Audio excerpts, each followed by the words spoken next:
तो अर्जुन का कालजा धड़क धड़क करे। और कृष्ण जी बोले, देख ले भाई, तू कहता मैं सेवक हूं, सेवका के घर तक बहुत दूर है भाई।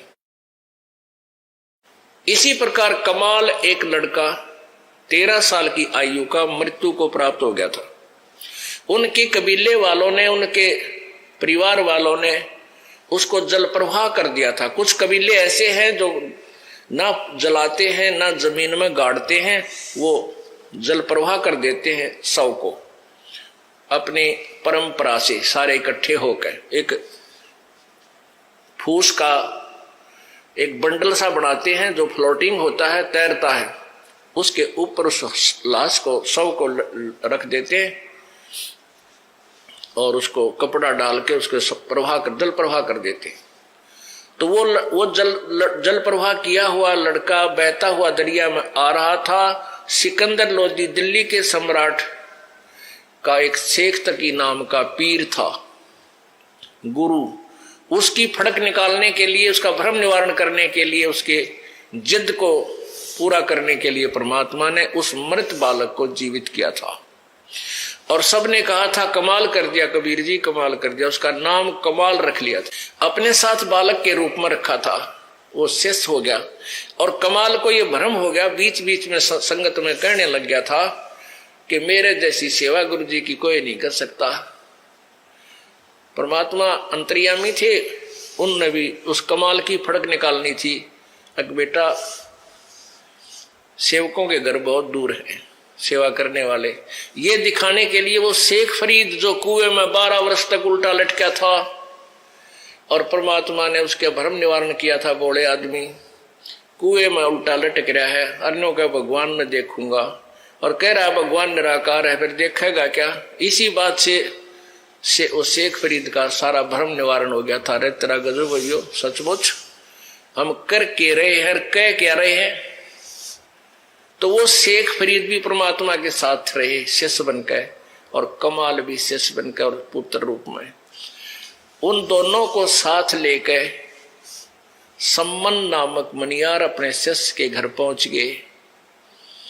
और कुछ समय पहले वो परिवार के जन यही प्रार्थना हो रही थी कि भगवान कदे हमारे घर पर भी आ जाएंगे हमारे गुरुजी। वो सेव कह रहा था रह के, हमारे गुरुजी अपने घर आ जाता आनंद हो जा। परमात्मा अंतर्यामी होते हैं, उनकी वह तमन्ना पूरी करनी थी, वह प्रकट हो गए, पहुंच गए न ले गए।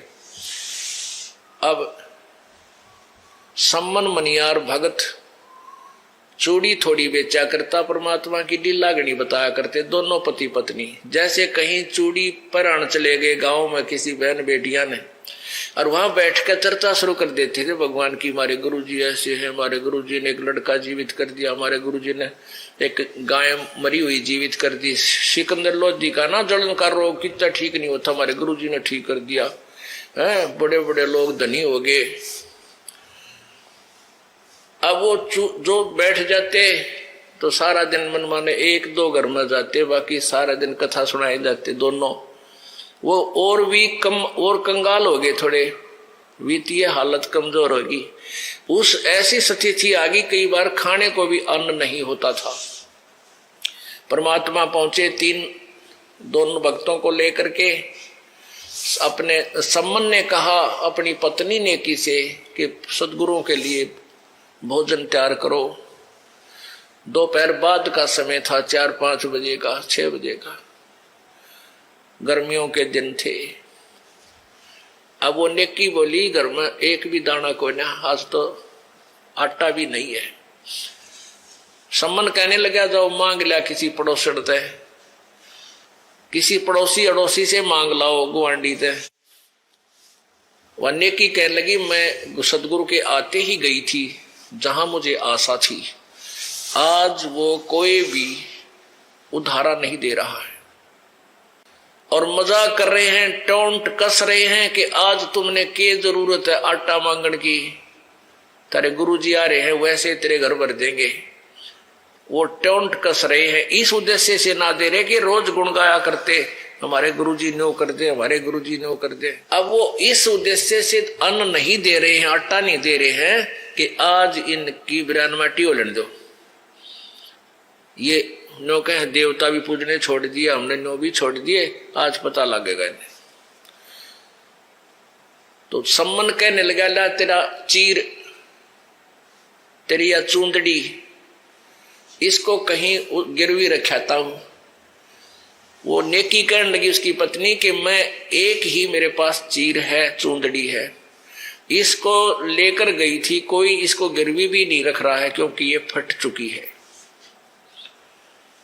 अब सम्मन तो कलेजा पकड़ कर बैठ गया, ये भगवान, मैं किसा नीच व्यक्ति, आज पहली बार मेरे घर पर भगवान मेरे गुरुदेव आए हैं और आज मैं इनको आहार नहीं करवा सकता। देख किसा दुष्ट हूं, किसी जन्म में मैंने कोई पुण्य किया नहीं, कैसा पापी प्राणी हूं, कैसा अपराधी हूं। बहुत चिंतित हो गया। अब नेकी कहने लगी, आप ऐसा करो, चिंता मत करो, कुछ विकल्प और निकाल लो इसका। नेकी ने, उनकी पत्नी ने कहा कि आप रात्रि में पिता और पुत्र दोनों जाकर चोरी कर जाओ और केवल 3 सेर आटा लाना, अधिक नहीं चोरी करना। अब सम्मन, वो शेऊ जो बेटा था शिव, वो प्रतिदिन परमात्मा की महिमा सुनता था, ज्ञान सुनता था, माता पिता से भी सुनता था। तो वो कहने लगा, माता जी चोरी करना तो पाप होता है। अब नेकी कहने लगी, बेटा चोरी को दान कर दे, उसमें पाप नहीं लगता। तो सम्मन कह, शेऊ बोला, माँ चोरी मन में खोटा है बिना वो नहीं, और खोटल आदमी भक्ति नहीं कर सकता।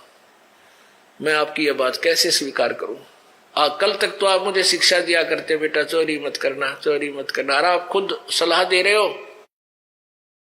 तब नेकी बोली, बेटा बात तेरी सारी सच्ची है, परंतु बात सुन जानते हैं, ये नगर के लोग घने धनी है और धनी आदमी भगवान से दूर होया करे, ये परमात्मा से दूर हो गए हैं, और ये आज कति आखिर आली है। नेकी ने कहा कि आज इस नगरी का अंत आ लिया बेटा, अब इस नगरी में ये नहीं समझते परमात्मा आए हैं, और ये भूखे चले गए, बेटा इस नगरी का नाश हो जाएगा। पूरी कथा सुनाई कि एक नगर में ऐसे ही एक साधु संत और उसका चेला आ गया था। नगर वालों ने उनको आटा नहीं दिया था, तो वो नगर उस गुरु ने, उस सिद्ध ने उस पूरे नगर का नाश कर दिया था। एक लड़की बची थी जो कुम्हार के घर की थी, जिसने ये कहकर आटा दे दिया था कि महाराज मैं छोटी जाति की हूं, मुझसे तुम्हारा दुख देखा नहीं जा सकता, और ये आटा ले जाओ, तुम्हारे भोजन ले जाओ, तुम्हारे गुरुजी कहे तो खा लियो। तो उस संत ने, उस सिद्ध पुरुष ने कह दिया था कि जा बेटा, उस बेटी ने कह दे नगरी त्याग कर चली जा, और जहां शाम हो जा वहीं रुक जा, वहीं पर तेरा गांव बस जाएगा, तेरा वहीं वास हो जाएगा, या नगरी नहीं रहेगी रात के 12 बजे पाछे। तो नगरी बेटा नष्ट हो गई थी इन्हीं बकवादियों के कारण, और हमने इनका अन्न खा रखा बेटा, इस नगरी को बचाना पड़ेगा चाहे किसी कीमत पर भी। यह बात फिर सेव का समझ में आ गई, माँ आप ठीक कहते हो, हम अवश्य चोरी करके लाएंगे बेटा, हम नहीं खाएंगे, गुरुजी को खिलाएंगे, संतों को खिलाएंगे, ये चोरी नहीं होगी। अब दोनों पिता पुत्र सम्मन और सेवू रात्रि में चोरी के लिए चल पड़े 12 बजे से, और उधर से संतों से प्रार्थना कर ली, सतगुरु सुबह वक्त से भोजन कराएंगे। संत समझ जाते हैं संकेत को, कहने लगे बेटा बहुत अच्छा, अब तो भूख सी मर गई, अब भूख नहीं रही हमारे को, जल पी लिया, सुबह देख लेंगे आहार का। तो क्या हुआ कि दोनों पिता पुत्र ने जाकर एक सेठ के घर में, दुकान में एक सुराख कर लिया, अंदर प्रवेश, लेट का प्रवेश होने का, जिसने पाड़ बोल रहे, पाड़ लगाना, सेंध लगाना, वह सेंध लगा ली। और सम्मन ने कहा बेटा मैं अंदर जाऊंगा और सेवू तू बाहर खड़ा हो जाना, और 3 सेर आटा लेकर आऊंगा, उसको अगर मैं पकड़ा जाऊंगा तो पोटली बांध लूंगा चादर में, कपड़े में, और उसको फेंक दूंगा बाहर, तू लेकर भाग जाइए। तो सेऊ कहने लगा पिताजी नहीं, मैं इस सुराख में अंदर में जाऊंगा चोरी करने, आप बड़े हो मैं बालक हूं, यदि मैं पकड़ा भी गया तो मुझे छोड़ देंगे बालक जान के। और पिताजी ये राजा इस सेठ का राजा तक पहुंचा है और ये बहुत भयंकर सजा देता है, सजाए मौत भी दे देता है। तो सम्मन कहने लगा बेटा तू इकलौता पुत्र मेरा, अगर तू पकड़ा गया तुझे सजा मौत दे देंगे तो मैं कैसे जीऊंगा। नहीं मैं जाऊंगा चोरी करने, बेटा तू मत जा। सेऊ बोला नहीं पिताजी मैं जाता हूं और बालक की तो माफी हो जाती है। यूं कहकर वो प्रवेश कर गया, घर में बढ़ गए, चोरी करने के लिए बढ़ गया बेटा। और पिता ने कहा बेटा 3 शेर से ज्यादा मत लाना। लड़के ने जाकर आटा ढूंढा घेरे में और फिर वो अंदाजा सा 3 शेर गाल लिया और एक फटी पुरानी जो चद्दर थी उसमें बांध ली गठड़ी पोटली सी। उनको पता था चोरी के हिसाब से वे भागना ही पड़ गया। तो जो ही वो निकलने लगा तो एक तराजू रखी थी तखड़ी, उस तखड़ी पर पैर टिक गया। वो ऐसी उछल कर दोबारा उसी दूसरी तखड़ी के उस तराजू के पलड़े पाकर गिरी, खड़क देसी आवाज आई, बाणिया उठ लिया, सेठ उठा, चोर चोर चोर। वो भागने लगा, उस सुराख में का पैर पकड़ के खींच लिया वो अंदर और एक रस्से गेला और थाम का बांध दिया। उसी दौरान सेऊ ने वो पोटली जो आटा था बांध रखा था वह पोटली बाहर फेंक दी और कहा पिताजी लेकर भाग जाओ, मेरे को तो बढ़िया ने पकड़ लिया। अब सम्मन लेकर वो आटा घर पे आ गया और उधर से सेठ ने पहचान लिया, अरे तुम भगत बने फिरो थे, पाटगी पोल थारी पाटगी ने क्या खतर चोरी करी। उन्होंने बता दिया जी हमने खावा, हमारे गुरुजी आ रहे थे आज 3 जने भगत भी, और उनके लिए भोजन चाहिए था, हमारा था कोई ना, किसी ने उधारा भी ना दिया हमारे थी, हम तो उधारा मांगा थे। अच्छा थारे गुरुजी आ रहे हैं, अच्छा वो गुरुजी वो हमें चोरी कराने, तड़के देखिए राजा तो बतावांगे, सारे जुलूस काट देंगे थारे गुरुजी का। अब वो लड़का और चिंतित हो गया, अकिया तो बनी सो बनी और गुरुजी की बेइज्जती और करेंगे निकम्मे। उधर वो सम्मन लेकर गया आटे को, ले नेकी रोटी पोले। अब नेकी बोली कि बेटा कहाँ है, अब बेटा बनिया ने पकड़ दिया। अब वही धारणा उसके मन में गई, पुण्यात्मा उसकी पत्नी नेकी कह कि ये तो बात बिगड़ेगी, लड़के ने पहचानेंगे और पहचान के ये फिर नो कहेंगे ये यार चोरी करवाने, ये गुरुजी चोरी करवाने आते न, पहले चोरी नहीं करी कभी भी, ये तो गुरुजी को अपने भगवान को ये दुखी करेंगे, सजा दिवाएंगे हैं। इसलिए अपने पति से बोली कि वापस चला जा, सारी कहानी समझा दी उसने जल्दी में, और लड़के का सर काट लिया ताकि पहचान ना सके। वह न सोचे थी कि पहचान में आवा है इतना जल्दी। और दूसरा ये उद्देश्य था कि छोरे का सिर कट गया तो लाला जी घर रखा नहीं, फिर उसको लाश ने उसका मर्डर शर लग गया, वो की तौर पटकेगा उसने, फिर ठा लावांगे शेष बचे हुए शरीर को। ऐसा ही हुआ। अब हाथ में कर्द लेकर तेज चक्कू लेकर के वो सम्मन वापस चल पड़ा बेटे का सिर काटने के लिए। वहां जाकर आवाज लगाई उस सुराख में कि बेटा सेऊ एक बार 2 बात करनी है तेरे कान में, एक गुप्त बात बतलानी है, सिर बार निकाल ले। अब लाला जी से सम्मन सेऊ ने कहा बेटे ने कि लाला जी बार मेरे पिताजी खड़े हैं, 2 बात करन की कह रहे हैं, आपकी आज्ञा हो तो मैं बतला दूं, बात कर लूं। सेठ बोला भाग जाओगे सारी जानू मत न, अगर नहीं सेठ जी ढीला कर दे, इस रस्से को खोलिए मत ना, इतना ढीला कर दे कि मैं सिर बार निकाल के पिताजी के कान में बात बता दूं। अब सेठ ने सोचा भाई कि कोई ऐसी चोरी भी ना कर रखी और कर दे थोड़ा ढीला। रस्सा इतना ढीला कर दिया कि सेऊ ने सिर काट लिया द्वार से बाहर गली में। अब बाप था हाथ पाछे का पाछा रह गया, सर कटा नहीं बेटे का, क्योंकि ममता बहुत बुरी है। तब सम्मन ने सेऊ ने कहा पिताजी सम्मन सेव को नहीं पता था पिता के में हथियार ले रहा है, लेकिन वो अपने मन की धारणा बताई कि पिताजी बात बिगड़ गई, सेठ कह रहा है तुम नो करवाऊंगा, तुम चोरी करवाते, थारे गुरुजी करवाने आते हैं, तुम भगत बन रहे थे, ये गुरुजी की बेइज्जती करेंगे और पिताजी मेरा सिर काट ले, तुम मेरा शीश काट ले, फिर ये सेठ डरता इस लाश ने भी बाहर फेंक देगा, शेष शरीर ने।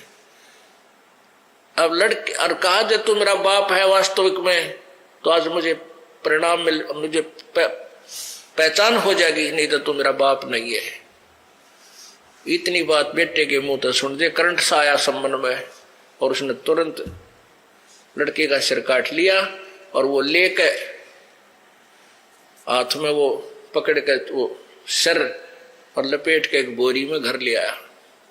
घर ला करके अलमारी में रख दिया एक ताक में, और नेकी तो बोला तू रोटी बना। नेकी बोली तू फिर उल्टा जा।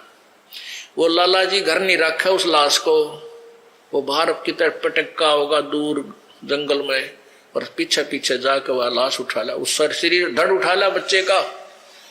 वो सम्मन फेर गया। लाला जी तो चौड़े भीड़ी धरती होगी, बात बिगड़ गई, तू मर गया।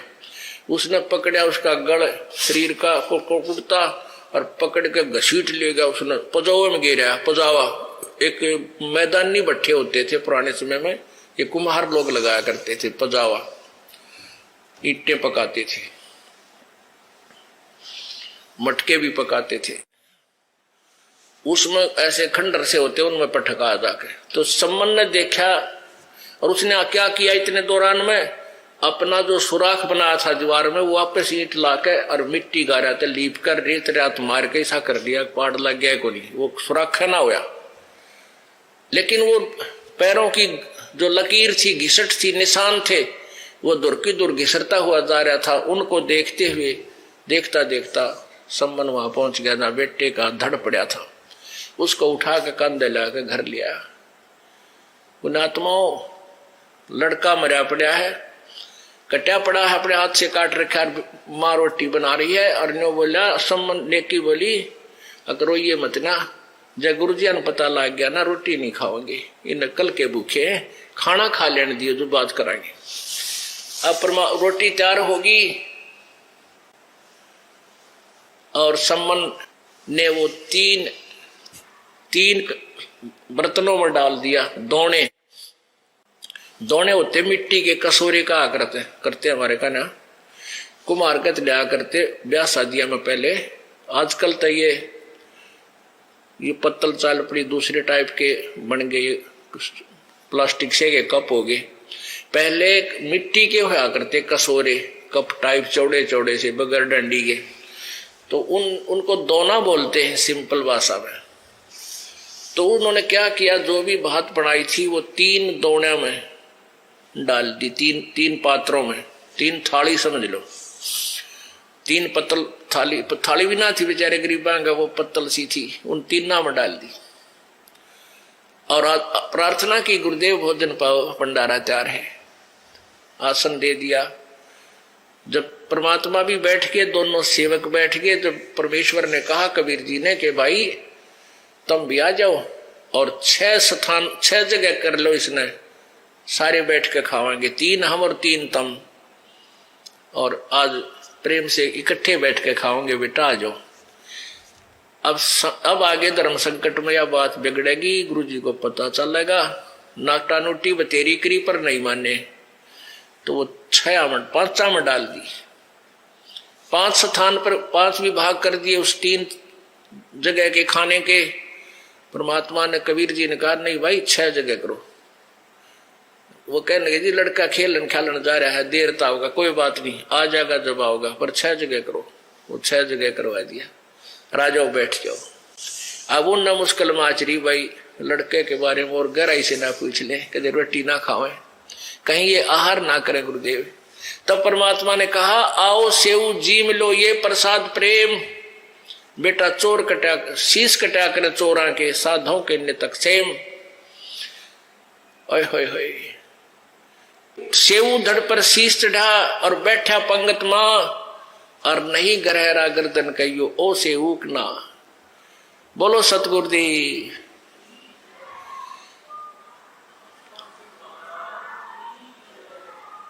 परमेश्वर कबीर जी के इतना कहते ही ता अलमारी में तो सर रखा था, नीचे बोरी में धड़ पड़ा था, छुपा रखा था, फटी पुरानी बोरी में डाल रखा था।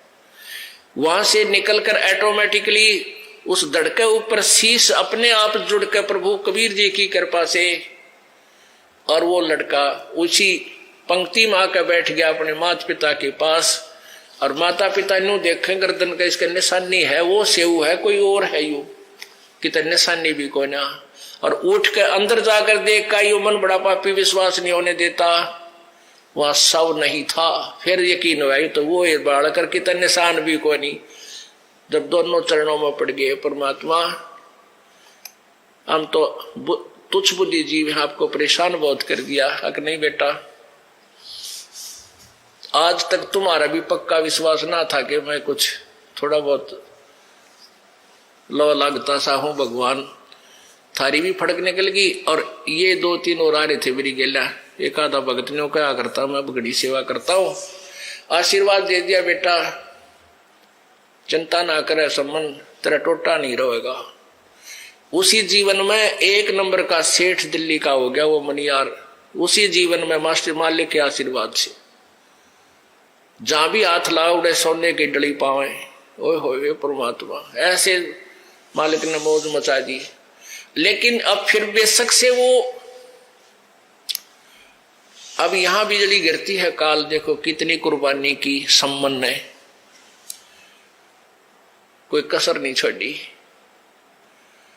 और फिर भी मन से मन में यह धारणा फिट होगी कि परमात्मा मैं कितना नीच आदमी, मैं कितना पापी आदमी था, मैं मेरे पास धन नहीं था, इस कारण से मैंने अपना बेटा काटना पड़ गया। क्योंकि बेटे को काटते दिया बाद में कई दिन तक, हालांकि जीवित भी कर दिया दाता ने, लेकिन वो घटना भूल नहीं सका और उसका कारण दारिद्र ही मानता रहा। तो परमात्मा ने आशीर्वाद दे दिया, बेटा तेरा दारिद्र नहीं रहेगा, टोटा नहीं रहेगा। फिर भी वो सेऊ नेकी और सेऊ, वो माता और पुत्र वह तो हो गए पार उस जन्म में, लेकिन सम्मन के मन में यह बात बैठी रही, वो पार नहीं हो सका। फिर उसका जन्म कहाँ हुआ?